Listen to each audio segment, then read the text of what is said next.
Plane का other form का equation. ये हो गया कौन सा form? Intercept form, x by A plus Y by P plus Z by C बराबर 1, जहाँ A B C are the intercept at x axis, y axis and z axis. अब दूसरा फॉर्म हम पढ़ते हैं जिसको हम लोग बोलते हैं नॉर्मल फॉर्म। क्या होता है? Normal form. नॉर्मल माना होता है परपेंडिकुलर। देखो नॉर्मल फॉर्म, नॉर्मल फॉर्म क्या कहलाता है? नॉर्मल फॉर्म किसे कहते हैं? देखो कहता है इक्वेशन ऑफ द प्लेन। क्या कहता है? Equation of the plane, equation of the plane upon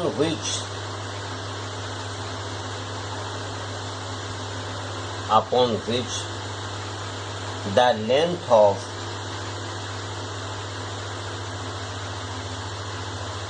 of perpendicular, the length of perpendicular from origin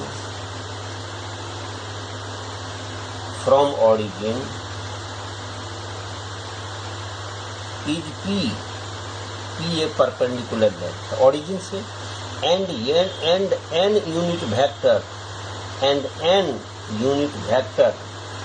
is the unit vector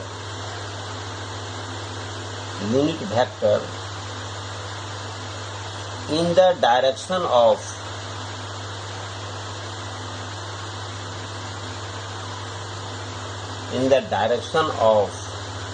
this normal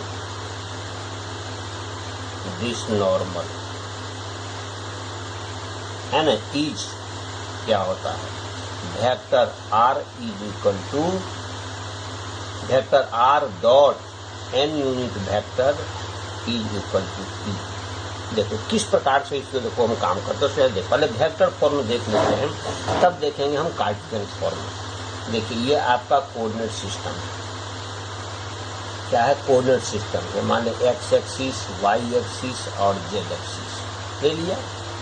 मान लेते हैं यह सपोज है कि यह कोई प्लेन है, जिस प्लेन का आपको इक्वेशन मालूम करना है।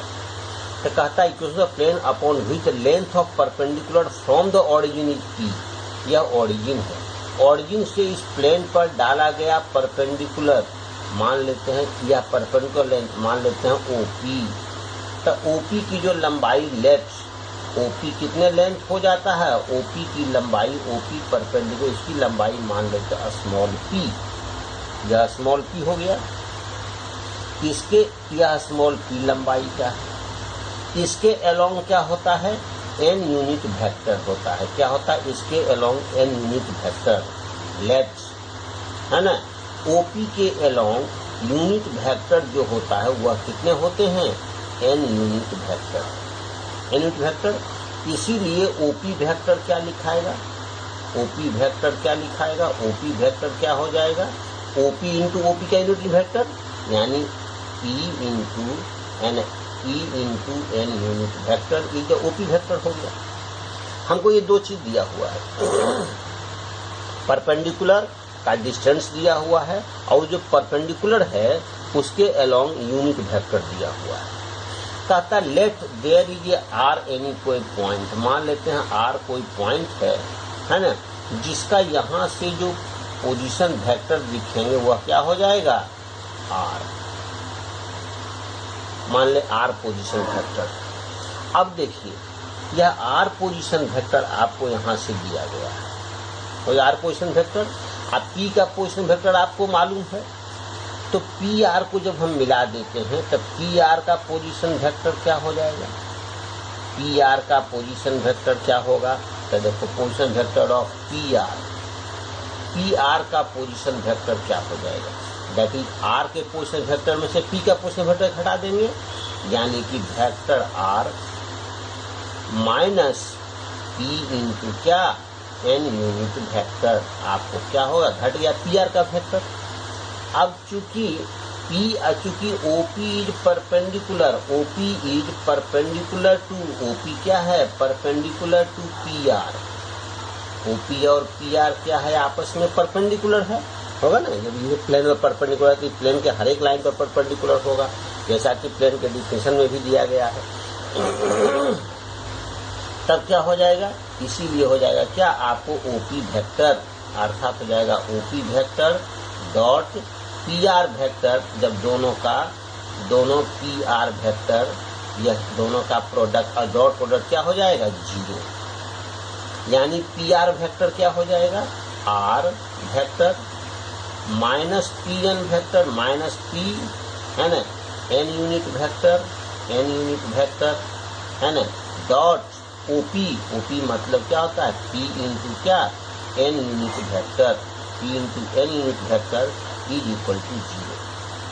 तब चूंकि यहाँ से p क्या है नॉर्मल डिस्टेंस है, इसलिए p is not equal to 0, p 0 नहीं होगा, इसलिए vector r minus p into N unit vector, p into N unit vector है ना dot N unit vector is equal to क्या 0। डिस्ट्रीब्यूटिव रूल को अप्लाई करेंगे तो लिखेंगे r dot N unit vector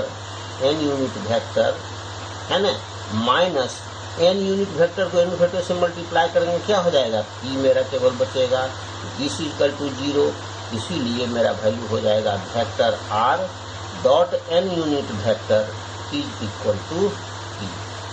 this is your क्या required equation of the plane, required equation of plane. किस form में, देखो इसको हम लोग बोलते हैं नॉर्मल फॉर्म। अब इसको कार्टेशियन सिस्टम में जब हम इसको एक्सप्रेस कहते हैं किसमें कार्टेशियन सिस्टम में, किसमें चलते हैं कार्टेशियन सिस्टम में। कार्टेशियन सिस्टम में क्या होता है तो देखो कार्टेशियन सिस्टम में आप अप्लाई कीजिए कार्टेशियन सिस्टम में देखो क्या कहते हैं। मान लिया जाए एन यूनिट वेक्टर हमें कंसीडर करते हैं, लेट एन यूनिट वेक्टर के सेंस में जब इसको कंसीडर करते हैं तो लिखेंगे L X plus M Y plus M Z. R is any point हमने कंसीडर किया है, vector R is equal to क्या लिखेंगे एक्स आई है ना X L X naught L I है ना plus M J plus N K ये हो गया। अब आर वेक्टर जो क्या होता है X I plus Y J plus Z K आपने वेक्टर ले लिया तो कहता आर डॉट एन बराबर पी, चूंकि आपको दिया हुआ है vector R N dot N unit vector is equal to क्या पी क्या है परपेंडिकुलर लेंथ है, कहाँ से ओरिजिन से उस प्लेन का परपेंडिकुलर लेंथ है। डॉट प्रोडक्ट देखिए करेंगे तो क्या लिखाएगा L X plus M Y plus N Z बराबर पी। अब यहाँ से देखिए this is a required equation in Cartesian equation of the plane in Cartesian system, this is called क्या नॉर्मल फॉर्म। यह भी कहलाता है आपको कौन form normal form. Normal form क्यों कहते हैं सो यहाँ से देख, चूंकि नॉर्मल दिया हुआ, नॉर्मल मतलब परपेंडिकुलर लेंथ दिया हुआ है। अब परपेंडिकुलर लेंथ के डायरेक्शन में जो यूनिट वेक्टर है जो डायरेक्शन है वह क्या एल एम एन से रिप्रेजेंट होता है। एल एम एन क्या है यहाँ से यूनिट वेक्टर में L I plus M J plus N K, यानी एल एम एन क्या है आर डायरेक्शन कोसाइन, यह क्या होता है आर डायरेक्शन कोसाइंस होता है। समझ गए इस बात को, यह क्या होता है डायरेक्शन कोसाइन कहलाता है। किसका नॉर्मल का डायरेक्शन कोसाइन, प्लेन पर जो नॉर्मल है लाइन उसका क्या है ये डायरेक्शन कोसाइन। इस बात को समझिए नॉर्मल फॉर्म में प्लेन का इक्वेशन किस प्रकार से हम लोग कार्टेशियन फॉर्म में एज वेल एज ये वेक्टर फॉर्म कहलाता है, ये वेक्टर फॉर्म हो गया और ये कार्टेशियन फॉर्म हो गया नॉर्मल फॉर्म में प्लेन का इक्वेशन। अब आप देखिए इसको डिफरेंट फॉर्म में हम चेंज करते हैं। सपोज मान लो कि general equation of the plane है ना, general equation of the plane, यहाँ से काम करेंगे दूसरा। देखो क्या लिखेंगे general equation of the plane, general equation of the plane क्या होता है? General equation of the plane आप पहले मालूम कीजिए क्या होता है, आप बता चुके हैं पहले। दैट इज क्या? A X plus B Y, A X plus B Y plus C Z plus D is equal to 0। This is general equation of the plane. इसको देखिए आप इस फॉर्म में बदलिए। जब बदलिएगा तो कैसे लिखिएगा?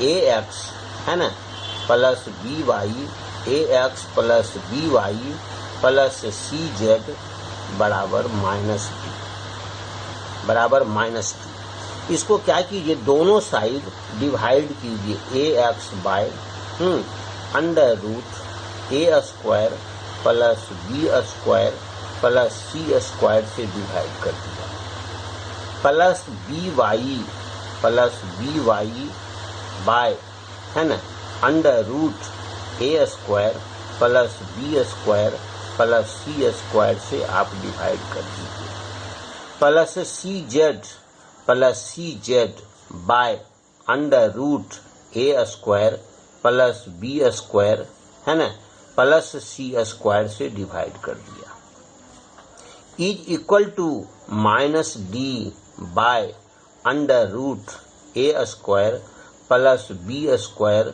प्लस सी स्क्वायर से आप डिवाइड कर दिया।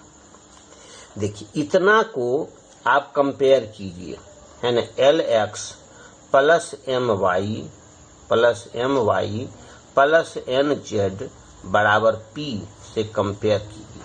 तो देखिए ये जो टर्म है, ये टर्म इतना बड़ा टर्म किसके? एल के बराबर होगा, यानी एल बराबर हो जाएगा A by under root A square है ना plus B square plus C square. इतना बड़ा जो टर्म है वह किसके बराबर हो जाएगा? इतना बड़ा टर्म वह एम के बराबर हो जाएगा, यानी एम बराबर हो जाएगा बी बाय अंडर रूट है ना A square plus B square plus C square हो जाएगा। इतना बड़ा टर्म जो है वह क्या? सी वाला जो टर्म है, ये वाला टर्म यह एन के बराबर होगा, यानी एन बराबर सी बाय अंडर रूट है ना A square plus B square plus C square होगा। इतने बड़े टर्म किसके बराबर होंगे? वह पी के बराबर होंगे, यानी पी बराबर निकल जाएगा आपके पास minus D by under root है ना A square plus B square plus C square होगा। देखिए यह आपको कंपेयर करने से क्या मिला? यह तो डायरेक्शन कोसाइन है, L M N direction cosine है। यह देखिएगा, यह रिलेशन डायरेक्शन कोसाइन और डायरेक्शन रेशियो निकालते वक्त भी मैंने इस फॉर्मूला को लिखा था, यानी ए बी सी क्या रिप्रेजेंट करेगा? डायरेक्शन रेशियो को रिप्रेजेंट करेगा। किसका? आता ए बी सी यहाँ पर क्या है? General equation of state, general equation of plane में A X plus B Y plus C Z plus D equal to 0, यानी ए बी सी क्या रिप्रेजेंट कर रहा है? डायरेक्शन रेशियो रिप्रेजेंट कर रहा है। किसका डायरेक्शन? यहाँ देखिए L M N direction cosine represent करता है किसके? परपेंडिकुलर का, प्लेन के परपेंडिकुलर का। और ए बी सी रिप्रेजेंट करता है डायरेक्शन रेशियो किसके? प्लेन के परपेंडिकुलर का। और P क्या हो गया यहाँ पर? ये दैट इज P यानी minus D by under root A square plus B square plus C square. यह क्या कहलाता है? Perpendicular distance from origin to the plane, है ना, समझ रहे? यानी हम यहाँ से अब इस चीज को अगर अप्लाई करते हैं तो देखिए किस प्रकार से लिखते हैं, है ना। यहाँ से आप इस प्रकार से भी आप यहाँ प्लस माइनस करके भी लिख सकते हैं, इसमें कोई दिक्कत की बात नहीं है। आप यहाँ से लिखिएगा, है ना, इसीलिए क्या लिखेंगे? ए बी और सी रिप्रेजेंट्स, क्या रिप्रेजेंट करता है? ए बी सी रिप्रेजेंट्स करता है, रिप्रेजेंट्स डायरेक्शन रेशियो। क्या रिप्रेजेंट करता है? Direction ratio. किसी का direction ratio? Direction ratio represent करता है of the normal to the plane, of the normal to the plane. यह क्या होता है? Normal to the plane, plane के नॉर्मल का डायरेक्शन रेशियो को रिप्रेजेंट करता है। अब यहाँ से देखिए प्लेन के हो गया इसमें। यहां से हम देखो क्या काम करते हैं, यानी क्या क्या रिप्रेजेंट करता है। सो यहां से देखिए, अगर general equation of straight line है, general equation of straight line दिया हुआ है, तो यहां से देखिए हम क्या काम करेंगे। यानी जनरल इक्वेशन आपके बाद बता रहा है क्या, ax plus by plus cz plus cz plus d is equal to 0 plus d equal to 0 में क्या ABC that is dr direction ratio of normal का डायरेक्शन रेशियो बताता है। यानी कि प्लेन का डायरेक्शन हमेशा उसका नॉर्मल देता है, नॉर्मल हो गया। और minus D by under root A square plus B square plus C square, जो कि मेरा पी का वैल्यू है, पी परपेंडिकुलर लेंथ, ये हमेशा मोड में रहता है। यह क्या होता है, normal distance from origin to the plane, यानी परपेंडिकुलर डिस्टेंस। क्या डिस्टेंस, परपेंडिकुलर डिस्टेंस। यह होता है perpendicular distance, perpendicular distance, perpendicular distance, perpendicular distance from origin to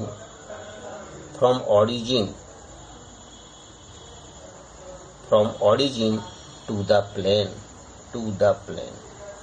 plane origin से प्लेन का वह परपेंडिकुलर डिस्टेंस है। समझ गए इस बात को। यहां से अब देखिए, यहां से इस चीज को ध्यान रखिएगा। अगर कोई पूछे कि इस जनरल ऑफ स्ट्रेट लाइन में ओरिजिन से डाला गया परपेंडिकुलर डिस्टेंस क्या है, तो minus D by under root A square plus B square plus C square. इसमें माइनस नहीं बल्कि ये मोड में होता है, पॉजिटिव है तो निगेटिव है तो पॉजिटिव बना देंगे, यानी इसको मोडलेस वैल्यू देंगे। क्यों कि perpendicular length is always positive, length never be negative. यहाँ से बात को समझ गए।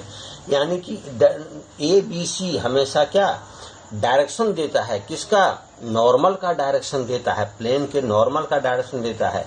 यानी प्लेन का डायरेक्शन हमेशा उसका नॉर्मल देगा।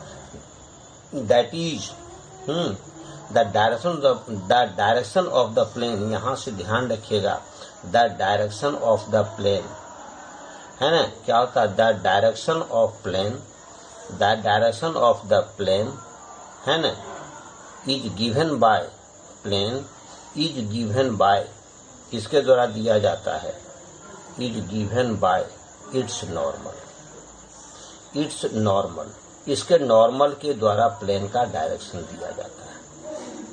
समझ गए इस बात को, प्लेन का नॉर्मल बाय इट्स नॉर्मल हो गया। अब यहां से एक आता है, फिर देखिए इक्वेशन ऑफ द प्लेन। और अदर केस में हम यहां से काम करते हैं। इक्वेशन ऑफ द प्लेन का इक्वेशन मालूम करना है। Passing through a given point, equation of the plane passing through a given point. Passing through क्या करता है, passing through a given point, passing through a given point से pass करती है ना, एक गिवन पॉइंट से क्या करती है, ये पास करती है। And perpendicular to a given vector, and perpendicular to given vector, perpendicular to a given vector। किसी एक गिवन वेक्टर पर क्या होता हो, given and perpendicular to a given vector पर परपेंडिकुलर होता हो। देखिए सपोज दैट, मान लेते यहाँ प्लेन इसी प्रकार से कंसीडर कीजिए। मान लिया जाए यह आपका क्या है, एक प्लेन है। मान लेते हैं यह आपका एक प्लेन है। यह परपेंडिकुलर वेक्टर मान लिया आपका n वेक्टर आपको दिया गया है ना। मान लिया जाए कोई पॉइंट A है, सपोज दैट कोई पॉइंट A है ना, कोई पॉइंट A है जिसका पोजीशन वेक्टर मान लिया जाए वेक्टर A दिया हुआ है। तो देखिए जिस पॉइंट से प्लेन पास करती है, because the plane passing through given point A और परपेंडिकुलर टू गिवन कोई वेक्टर ये परपेंडिकुलर है। इसको बनाने के लिए मान लेते हैं लेट दिस इज कोई पॉइंट R जिसका पोजीशन वेक्टर R होता हो। तो देखो AR वेक्टर मेरे पास कितने हो जाएंगे, that is A R vector मेरे पास कितना हो जाएगा, A R vector. A R vector कितने हो जाएंगे, vector R minus vector A, ये हो जाएंगे आपके पास।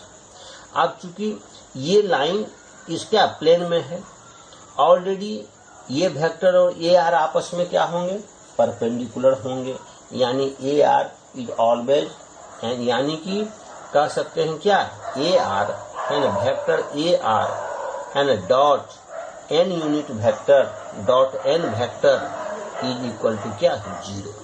यानी आप लिख सकते हैं vector R minus A, vector R minus A, vector R minus A है ना, dot N vector is equal to 0। This is the required equation of the plane, required equation of the plane. अब यहाँ से आप इसको Cartesian system में भी काम कर सकते हैं। क्या कार्टेशियन सिस्टम में काम कर सकते हैं, अगर कार्टेशियन सिस्टम में अगर हम चलते हैं, इसी चीज को कार्टेशियन सिस्टम में अगर हम काम करते हैं, कार्टेशियन सिस्टम में, तब क्या काम करेंगे, कार्टेशियन सिस्टम में देखिए, कार्टेशियन सिस्टम में क्या काम करेंगे, मान ए पॉइंट है, ए गिवन पॉइंट है, लेट वेक्टर ए बराबर, मान लीजिए आपको दिया हुआ है क्या, x1i है ना, प्लस y1j प्लस y1j और प्लस z1k, आपको मान लिया जाए दिया हुआ है। वेक्टर आर है, चलिए वेक्टर आर भी आप कंसीडर करिए, वेक्टर आर बराबर आप लीजिए क्या, क्योंकि आर इज एनी पॉइंट, तो कंसीडर कीजिए xi, हमेशा एनी पॉइंट को xi प्लस yj और प्लस z के लेते हैं, क्योंकि x y z any point. N vector consider करते हैं, मान लिया जाए कि आपका एन वेक्टर क्या है, लेट है ना, N vector is equal to, N vector आपके पास मान लो दिया हुआ है क्या, ए आई प्लस बी जे और प्लस सी के, एन वेक्टर मान लेते हैं दिया हुआ है मेरा, है ना, दिया हुआ है। तो देखो लिखता है आर डॉट ए, चूंकि क्या लिखेंगे, R vector R minus vector A है ना, dot N vector is equal to 0। तो आर माइनस ए मतलब क्या हो जाएगा, R minus A x minus x1, यानी लिखाएगा x माइनस क्या है ना, x1 i है ना, प्लस है ना, y माइनस y1 इंटू क्या, j plus z minus z1 into के, z माइनस z1 इंटू के, इसको आप डॉट कर देंगे, किससे है ना, डॉट कर देंगे ए आई है ना, ए आई प्लस बीजे प्लस सी के इज इक्वल टू क्या हो जाएगा, 0। यानी मेरे पास वैल्यू हो जाएंगे a इंटू है ना, x minus x1 plus b into y minus y1 है ना, प्लस c इंटू है ना, z माइनस z1 बराबर 0। Required equation of the plane passing through one given point है ना, required equation of the plane का क्या, रिक्वायर्ड इक्वेशन मेरे पास आ गया। समझ गए इस बात को, किस प्रकार से हम प्लेन का इक्वेशन निकाल लेते हैं। देखिए प्लेन के इक्वेशन तो बहुत सारे, अभी बहुत से तरीके से प्लेन का इक्वेशन निकाला जा सकता है ना, बहुत से तरीके हैं जहाँ पर कि प्लेन के इक्वेशन निकाल सकते हैं, एक पॉइंट से है, 2 पॉइंट से है, इस तरह से हम निकाल सकते हैं। आप सबसे शॉर्टेस्ट एक और चीज यहाँ से देखिए, कहता है एंगल बिटवीन टू प्लेन्स। आप यहाँ देखिए क्या देखेंगे, angle between two planes, angle between है ना, बिटवीन टू प्लेन्स, 2 प्लेन के बीच एंगल क्या होता है, 2 प्लेन के बीच एंगल क्या होता है। देखिए एक मान लेते हैं, सपोज दैट एक प्लेन ये है, और दूसरा प्लेन मान लेते हैं ये है। तो ये अगर मान लेते हैं, इसका इक्वेशन सपोज कंसीडर कीजिए है ना, a1x plus B1Y plus C1Z plus D1 बराबर 0। इसका इक्वेशन मानिए, है ना, क्या मानेंगे, A2x plus B2Y plus B2Y plus C2Z plus D2 बराबर 0, मान ली 0। तो कहता देखिए इसका जो नॉर्मल होगा और इसका जो नॉर्मल होगा, तो देखिए इसका नॉर्मल इधर हो जाएगा और इसका नॉर्मल इधर होगा, यानी दोनों नॉर्मल के बीच जो एंगल होता है वही इसके क्या प्लेन के बीच एंगल कहलाता है। यानी एंगल बिटवीन देयर, यानी angle between two planes, angle between two planes, दो प्लेन के बीच angle between two plane, angle between two plane is the angle between, is the angle, है ना, between, is the angle between their normals, उसके normal के बीच का angle कहलाता है। तो देखिए इसका अगर ये नॉर्मल लेते हैं, अगर इसका सपोज एट मान लिया जाए इसका डायरेक्शन रेशियो कितना है, A2, B2 और C2, और इसका डायरेक्शन रेशियो है ना, A1, B1 और C1, तब अगर ये थीटा होता हो तो कॉस थीटा मेरे पास कितने हो जाएंगे, कॉस थीटा मेरे पास हो जाएगा, है ना, A1 A2 plus B1 B2 plus C1 C2 divided by under root, है ना, A1 square plus B1 square plus C1 square under root, है ना, A2 square plus B2 square plus C2 square. यहाँ से मेरा वैल्यू मालूम हो जाएगा, A2 square B2 square C2। This is क्या, एंगल बिटवीन टू प्लेन्स। अब देखो ये दोनों प्लेन आपस में परपेंडिकुलर होगा, सिमिलर केस यहाँ से अप्लाई करेंगे। थीटा इज इक्वल टू क्या, 90 डिग्री, यानी कि थीटा 90 डिग्री तो कॉस 90 बराबर 0, कॉस 90 बराबर क्या हो गया 0, कॉस 90 बराबर 0, यानी लिखाएगा क्या, A1 A2 plus B1 B2 plus B1 B2 plus C1 C2 plus C1 C2 बराबर क्या हो गया 0। यानी क्या, कंडीशन फॉर परपेंडिकुलर, यानी दो प्लेन आपस में परपेंडिकुलर होता है, इसके लिए कंडीशन निकल गया, कंडीशन फॉर परपेंडिकुलर।